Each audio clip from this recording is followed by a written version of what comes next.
le 4 juillet 1944. Camp Swift, Texas. Le soleil cognait dur sur les baraquements poussiéreux où les prisonniers de guerre allemands s'attendaient à des rations de famine et à de la cruauté. Klaus Zimmermann se tenait là, bras croisés, 22 ans, encore accroché à tout ce que le Reich lui avait raconté sur les monstres américains. Puis l'odeur arriva. Une poitrine de bœuf fumait lentement, 14 heures sur du bois de mesquite, des côtes luisantes d'épices, une abondance qu'il n'avait pas vue depuis 3 ans de guerre. Le sergent Palmer, le garde américain qui avait perdu son neveu au combat contre les Allemands, s'approcha en boitant et lui tendit une assiette. « Ce n'est pas de la nourriture de prison, » dit-il doucement. « C'est de la nourriture texane. On traite bien nos invités, même quand ils sont arrivés en nous tirant dessus. » Klaus prit une bouchée, ses genoux fléchirent, et tout ce qu'on lui avait enseigné sur ses ennemis s'effondra avec le goût d'une miséricorde inattendue. Avant de plonger dans cette incroyable histoire vraie, abonnez-vous pour ne jamais manquer ces moments cachés de l'histoire. Et laissez un commentaire pour me dire d'où vous regardez. J'adore voir jusqu'où ces récits voyagent. Le train roulait vers l'ouest à travers la Pennsylvanie, puis l'Ohio, puis des régions que Klaus Zimmermann ne savait pas nommer. Juillet 1944, et chaque kilomètre l'enfonçait plus profondément en territoire ennemi. Il collait son visage contre la vitre, encore cerclé de barbelés, et regardait l'Amérique défiler comme un film de propagande inversée. Des champs verts gorgés de maïs, des vaches grasses qui paissaient sous des arbres jamais déchiquetés par les obus. Des enfants en vêtements propres qui agitèrent la main au passage du train, comme si les prisonniers de guerre n'étaient qu'une curiosité de plus, comme un cirque de passage. Des maisons peintes, vraiment peintes, pas une seule bombardée. Klaus s'éloigna de la vitre, l'estomac noué. Ce n'était pas ce qu'on nous avait raconté. Les émissions de radio du Reich avaient là dépeint l'Amérique comme un empire agonisant. Des villes en feu, des gens affamés, une nation au bord de l'effondrement. Mais par cette fenêtre, il voyait une abondance si naturelle qu'elle en paraissait obscène. Ses mains tremblaient tandis qu'il agrippait le bord du banc en bois. Un garde descendait l'allée, ses bottes lourdes sur le plancher. Klaus se raidit, attendant le cri, la crosse de fusil, la cruauté ordinaire de la captivité. Au lieu de cela, l'homme s'arrêta et distribua des sandwichs au pain blanc enveloppés dans du papier paraffiné, avec de vraies tranches épaisses de jambon. Un autre garde suivit avec des pommes, leur peau si rouge qu'elle semblait peinte. Klaus fixait la pomme dans sa paume. Il n'avait pas vu de fruits des frais depuis 2 ans, pas depuis avant Stalingrad, avant que les rations ne se réduisent à du pain de sciure et une soupe de pommes de terre si claire qu'on voyait au travers. Les autres prisonniers autour de lui se turent, tenant leur nourriture comme si elle pouvait disparaître. L'un mordit dans son sandwich et ses yeux s'embuèrent. Un autre tournait et retournait sa pomme comme pour vérifier qu'elle n'était pas pourrie. La dissonance s'installa dans la poitrine de Klaus comme une pierre. C'étaient les ennemis. C'étaient ceux contre qui son frère était mort, et il distribuait des pommes. Le camp Swift apparut dans la brume de chaleur de l'après-midi texan. Une grille de baraquements en bois entourée de fils de fer, mais pas de mirador avec mitrailleuse, juste du fil. Et des hommes qui patrouillaient le périmètre, le fusil nonchalamment en bandoulière. Klaus descendit du train avec une centaine d'autres prisonniers, tous clignant des yeux sous le soleil impitoyable. Tous attendant que l'autre chaussure tombe. Elle ne tomba pas. On les conduisit vers des baraquements avec de vrais lits, des matelas fins mais réels. Pas des planches de bois, pas le sol en terre. Une femme en uniforme américain se tenait près de l'entrée, les cheveux noirs attachés, un bloc-notes à la main. Elle parlait un allemand parfait. « Je m'appelle Maria Vasquez, je suis votre traductrice. On vous appellera par vos noms ici, pas par des numéros. Vous serez payé 80 cents par jour pour le travail. Vous recevrez le courrier quand il arrivera. » Klaus avait envie de lui cracher aux pieds, de la traiter de traîtresse pour aider l'ennemi. Mais sa gorge était trop sèche, et les mots ne venaient pas. Les 2 premiers jours passèrent dans une routine floue. Appel, réfectoire, affectation au travail. La nourriture continuait d'arriver, régulière et chaude. Klaus traversait tout cela comme un homme sous l'eau, attendant que le piège se referme. Le troisième jour, Maria appela le courrier. Lettres d'autres camps, nouvelles passées en contrebande, preuve que cette gentillesse n'était pas isolée. Tous les camps de prisonniers en Amérique les traitaient ainsi. Les règles de Genève n'étaient pas que des mots sur du papier. Pour Klaus, rien. Pas de lettre de chez lui, pas un mot de sa mère ou de sa petite sœur en Bavière. Rien depuis le débarquement, depuis que les Alliés avaient avancé et que le courrier avait cessé de traverser les lignes. Un autre prisonnier, un homme de Hambourg, se pencha et chuchota. « J'ai entendu qu'ils bombardent la Bavière jour et nuit maintenant. Les Américains le jour, les Britanniques la nuit. Le village de Klaus, Wolfratshausen, la maison de sa mère avec ses volets de bleu, l'église où sa sœur chantait dans la chorale. Tout cela sous les bombes pendant qu'il mangeait du pain blanc et dormait sur un matelas au Texas. Son frère Friedrich était mort à Stalingrad jusqu'à la dernière cartouche, parce que reculer était lâcheté. Friedrich qui avait cru chaque mot du Führer. Friedrich mort en héros. Et Klaus s'était rendu sur une plage de Normandie, les mains en l'air. La culpabilité lui enserrait la poitrine comme du fil de fer barbelé. Cette nuit-là, allongé sur sa couchette, il fixa le plafond de bois et prit une décision. Il haïrait cet endroit. Il résisterait à leur miséricorde, parce que l'accepter signifierait admettre qu'il avait choisi de vivre, pendant que son frère avait choisi de mourir. Cela signifierait reconnaître que se rendre était survivre, pas une honte.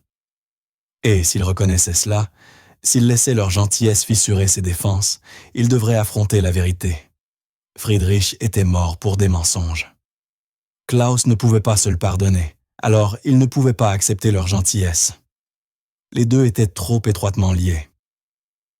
Le camp s'installa dans un rythme semblable à un battement de cœur que Klaus refusait de reconnaître. Appel à 6 heures, petit déjeuner à 7 heures, corvée à 8 heures.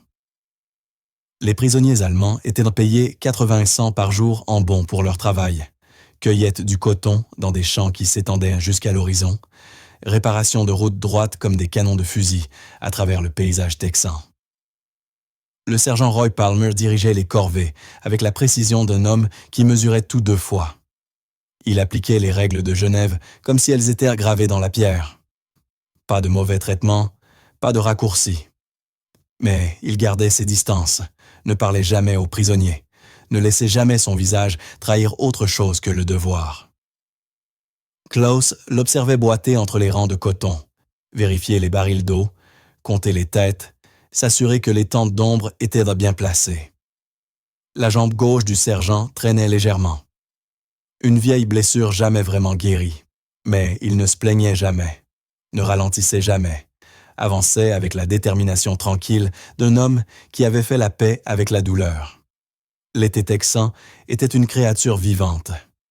Une chaleur qui montait du sol en vagues, une poussière qui recouvrait tout, l'odeur de fumée de mesquite qui flottait depuis les ranchs lointains où paissaient des troupeaux derrière des clôtures infinies.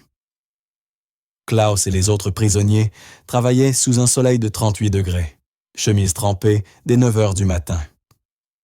Mais il y avait des pauses, toutes les heures, des tablettes de sel distribuées sans commentaire, des tentes d'ombre où ils pouvaient se reposer 10 minutes. Encore de la miséricorde qu'ils n'avaient pas demandée et refusaient de reconnaître. Dans les baraquements des gardes, après le coucher du soleil, le sergent Palmer était assis à une table en bois avec une feuille et un stylo récalcitrant. Il avait commencé 3 fois la lettre à sa sœur, raturé chaque tentative, et la page ressemblait maintenant à un champ de bataille. Maria Vasquez le trouva là, son badge de traductrice encore épinglé au col, bien que la journée soit finie. « Vous êtes dur avec vous-même », dit-elle doucement en tirant une chaise sans demander la permission. Palmer ne leva pas les yeux. « Chaque repas que je leur donne est un repas que mes garçons n'ont peut-être pas en Allemagne. » Sa voix était plate, usée par la répétition. C'était un débat qu'il avait avec lui-même chaque jour. Maria croisa les mains sur la table. Ou peut-être que c'est justement pour ça qu'ils l'auront. Peut-être qu'un sergent allemand nourrit nos garçons parce qu'il sait que nous nourrissons les siens. Peut-être que la miséricorde fonctionne dans les 2 sens, même quand on ne la voit pas. Palmer finit par croiser son regard. Il voulait y croire. Il en avait tellement envie que sa poitrine lui faisait mal.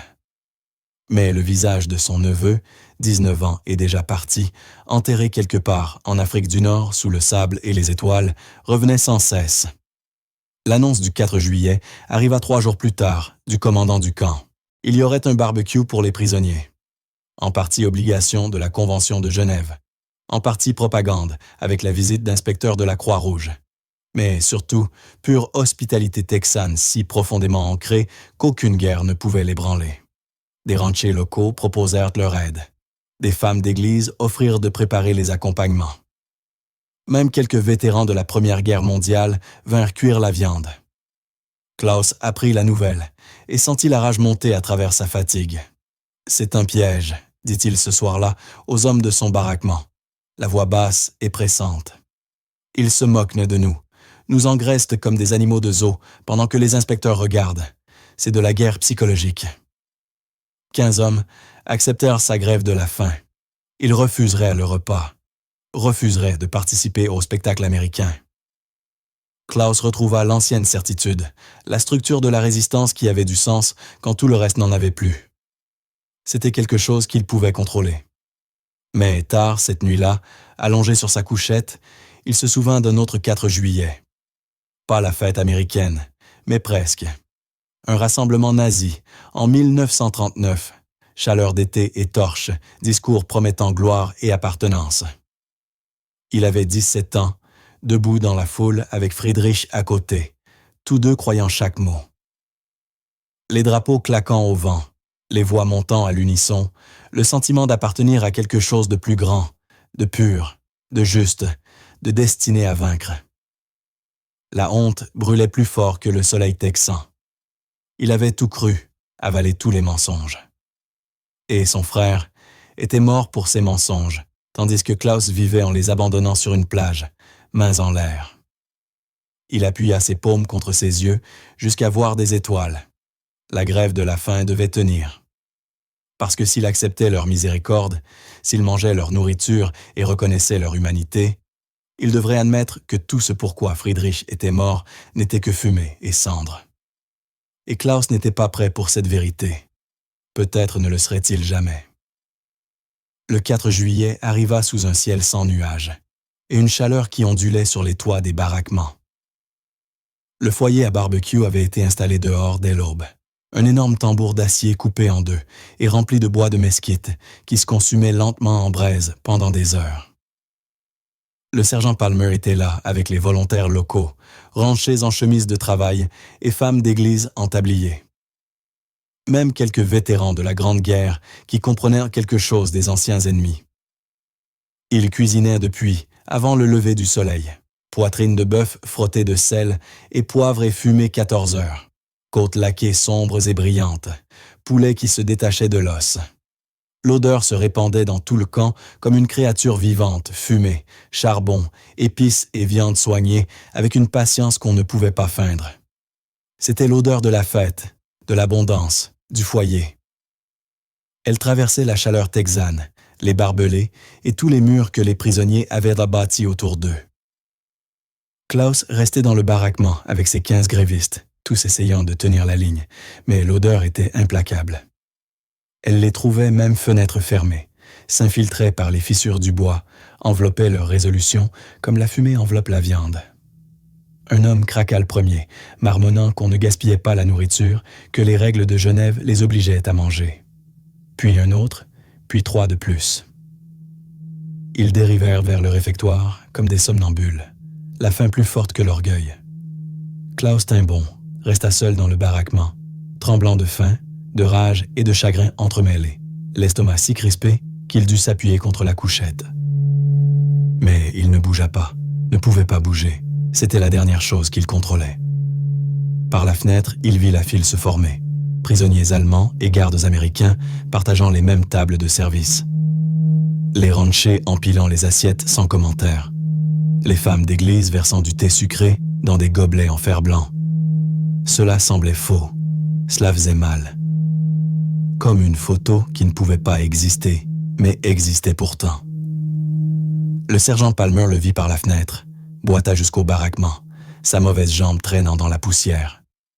Il ne cria pas, ne donna pas d'ordre, ouvrit simplement la porte et resta là, silhouetté par le soleil texan impitoyable.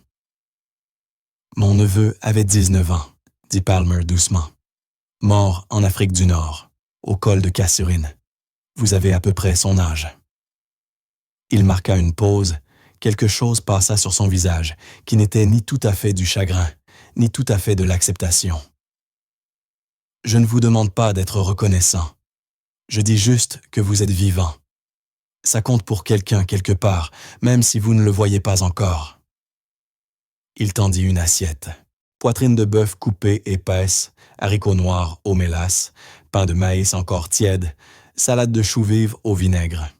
« Ce n'est pas de la nourriture de prison, dit Palmer, et sa voix portait le poids de quelque chose de plus grand que les mots. C'est de la nourriture texane. On traite bien nos invités, même quand ils sont arrivés en nous tirant dessus. » Klaus prit l'assiette parce que ses mains bougèrent avant que son cerveau puisse les arrêter. Il fixa la nourriture, la vapeur qui montait de la poitrine, le soin mis dans chaque morceau. Puis il prit une bouchée, ses genoux faillirent de céder. La viande était si tendre qu'elle se défaisait à la fourchette, fumée, riche, assaisonnée de quelque chose qui avait le goût de l'amour, si l'amour pouvait se traduire en nourriture. C'était la meilleure chose qu'il ait mangée depuis 3 ans, peut-être de sa vie. Pas parce que c'était raffiné, mais parce que c'était donné librement, parce que quelqu'un avait passé des heures à le préparer pour des prisonniers, pour des ennemis, pour des hommes qui avaient tué des gens qu'ils aimaient. Klaus se mit à pleurer, ne put s'arrêter. Les larmes coulèrent chaudes et rapides. Il ne pouvait plus avaler. Les autres prisonniers remarquèrent, détournant respectueusement le regard. Ce n'était pas de la faiblesse, c'était la rupture du mur. Tout ce qu'il avait cru sur les Américains, brutaux, impies, monstres matérialistes, se heurta à cette assiette et à cet homme boiteux qui avait perdu de la famille, mais choisissait encore la miséricorde. Maria apparut auprès de Palmer, traduisit ces mots suivants, bien que Klaus comprit assez d'anglais pour saisir le sens. « La guerre va se terminer. Il faudra que quelqu'un se souvienne qu'on a choisi d'être décent. Vous rentrerez chez vous. Vous leur direz qu'on vous a nourri.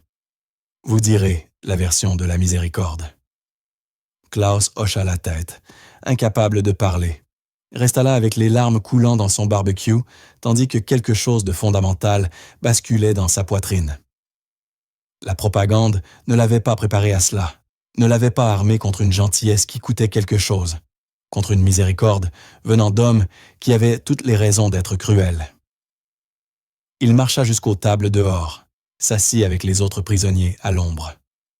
Pendant 2 heures, la guerre sembla loin. L'inspecteur de la Croix-Rouge arriva au coucher du soleil, uniforme impeccable malgré la chaleur, bloc-notes épais de formulaires qui détermineraient si le camp Swift respectait les normes de la guerre civilisée. Il visita les baraquements, inspecta les cuisines, interrogea des prisonniers choisis au hasard.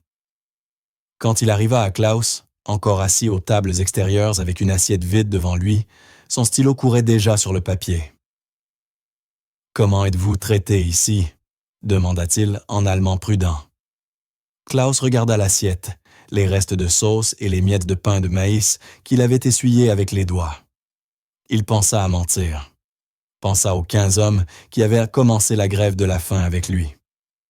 Pensa à Friedrich qui aurait craché au visage de l'inspecteur plutôt que d'admettre que l'ennemi avait montré de la miséricorde. « On nous traite bien », dit enfin Klaus. Les mots étaient comme s'arracher des dents. « Très bien. » L'inspecteur hocha la tête, satisfait, nota encore. Puis Klaus se pencha en avant, le cœur battant soudain contre ses côtes. « Pouvez-vous me dire, y a-t-il des nouvelles de Bavière, de Wolfratshausen ?» Le stylo de l'inspecteur s'arrêta. Il feuilleta les papiers, parcourut du doigt une liste interminable. Son visage changea, devint soigneusement neutre comme quand on va annoncer une mauvaise nouvelle en restant professionnel. « Ce village a été bombardé il y a 3 semaines, dit-il doucement. Perte civile. Je suis désolé. » Le monde bascula. La vision de Klaus se rétrécit en un point, puis s'élargit trop vite. Tout trop clair, trop vif. 3 semaines plus tôt, pendant qu'il mangeait du barbecue, pendant qu'il pleurait sur une assiette de poitrine de bœuf et pensait à la miséricorde, pendant qu'il laissait sa haine se fissurer, juste assez pour laisser entrer la lumière. Sa famille, sa mère avec son jardin et ses prières. Sa petite sœur qui chantait dans la chorale de l'église, qui tressait des couronnes de fleurs des champs chaque printemps. Peut-être parti, peut-être enterré sous les décombres en Bavière. L'équation ne tenait pas. Il était vivant et en sécurité, nourri au Texas, tandis qu'elles étaient peut-être sous les gravats. Klaus courut, trébucha jusqu'au baraquement, arriva à moitié jusqu'à sa couchette avant que son estomac se soulève et qu'il vomisse tout le repas. Le barbecue qui avait eu le goût de la grâce avait maintenant le goût de la trahison. Il s'effondra par terre, n'atteignit pas le lit, resta allongé la joue contre les planches pendant que son corps essayait de se retourner. D'autres prisonniers le trouvèrent, l'aidèrent jusqu'à sa couchette, apportèrent de l'eau qu'il ne put boire. Ils ne posèrent pas de questions, n'offrirent pas de réconfort, lui laissèrent simplement l'espace de se briser en privé. Pendant 2 jours, Klaus cessa de manger, refusa de travailler, resta allongé sur sa couchette à fixer le plafond, à compter les nœuds du bois, à essayer de faire tenir une équation qui ne tiendrait jamais. Il était vivant. Elles étaient peut-être mortes. Le barbecue ne pouvait rien réparer. Rien ne pouvait réparer cela. Maria vint le 3e jour, s'assit par terre à côté de sa couchette, dos contre le cadre, sans l'obliger à la regarder. Elle resta longtemps silencieuse, tandis que la chaleur de l'après-midi pesait sur le baraquement et que des grains de poussière flottaient dans la lumière oblique. « Mon fiancé est porté disparu depuis 6 mois, dit-elle enfin. Sa voix était stable mais creuse, comme si elle avait répété ces mots tant de fois qu'il s'était usé. Disparu en Italie. Je ne sais pas s'il est vivant, mort ou prisonnier. Chaque jour sans savoir est une petite mort. Mais je me lève. Je continue parce que s'il est vivant quelque part, je veux qu'il sache que je n'ai pas abandonné. Peut-être que quelqu'un fait la même chose pour vous. » La voix de Klaus sortit rauque, à peine un murmure. « Et si personne ne reste pour s'en soucier ?» Maria resta un moment silencieuse. Puis elle dit « Alors vous les portez en avant. Vous vivez assez fort pour vous deux. » Les mots restèrent suspendus dans l'air lourd du baraquement.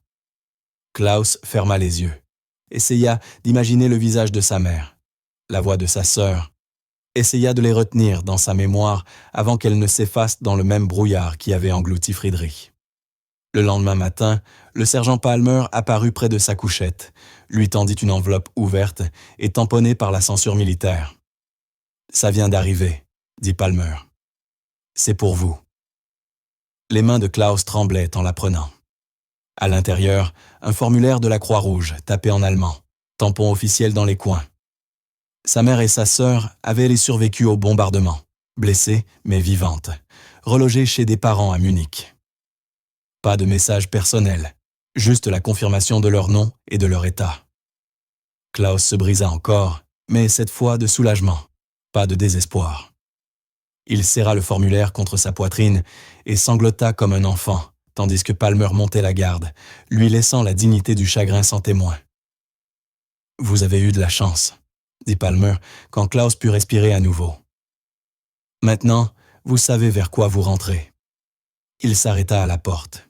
« Et quand vous rentrerez, vous leur direz ce qui s'est passé ici. Vous leur direz qu'on a été humain avec vous, parce que c'est la seule façon que ça finisse. » Klaus reprit le travail le lundi suivant. Ses jambes étaient faibles au début, comme s'il avait été malade des mois plutôt que quelques jours, mais la routine le stabilisa. Appel du matin, petit déjeuner qu'il mangea vraiment. Corvée dans les champs de coton, où les capsules commençaient à s'ouvrir sous le soleil implacable d'août. Il accomplissait les gestes, mais quelque chose avait changé. Il ne survivait plus seulement. Il choisissait de se souvenir. Il commença à écrire des lettres à sa mère, sachant que chaque mot serait lu par la censure des 2 côtés, mais il les écrivait quand même. La vérité lui semblait importante désormais, même filtrée par la bureaucratie militaire. « Les Américains nous nourrissent bien », écrivit-il d'une écriture soignée. Mieux que nous ne nous nourrissions nous-mêmes la dernière année de guerre. Je suis en sécurité. Je suis entier. Attendez-moi. Il ne savait pas si les lettres arriveraient à Munich. Ne savait pas si sa mère pourrait les lire malgré ses blessures. Mais il les envoyait quand même. Petits actes de foi dans un monde qui avait essayé d'arracher la foi. Fin août apporta une accalmie dans la chaleur, des matins moins écrasants, des soirées où l'on pouvait rester dehors, sans sentir que l'air voulait vous étouffer. Klaus se retrouva en corvée de réparation de clôture avec le sergent Palmer, juste eux deux et un tas de poteaux de cèdre à planter. Ils travaillèrent d'abord en silence, le vieux rythme du travail physique qui n'exigeait pas de mots. Mais Palmer commença à lui apprendre des phrases en anglais, simples. « Passe-moi le marteau. Tiens ça bien droit. Bon travail. » Klaus lui apprit en retour une chanson folklorique allemande que sa mère chantait en pétrissant le pain. La mélodie était assez simple pour que Palmer puisse la fredonner après quelques essais.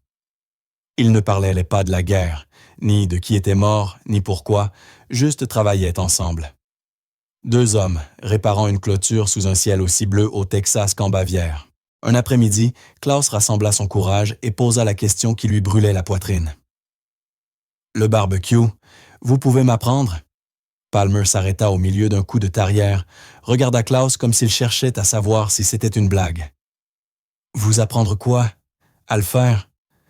La poitrine de bœuf, comme vous l'aviez fait pour le 4 juillet. » L'anglais de Klaus était hésitant mais déterminé.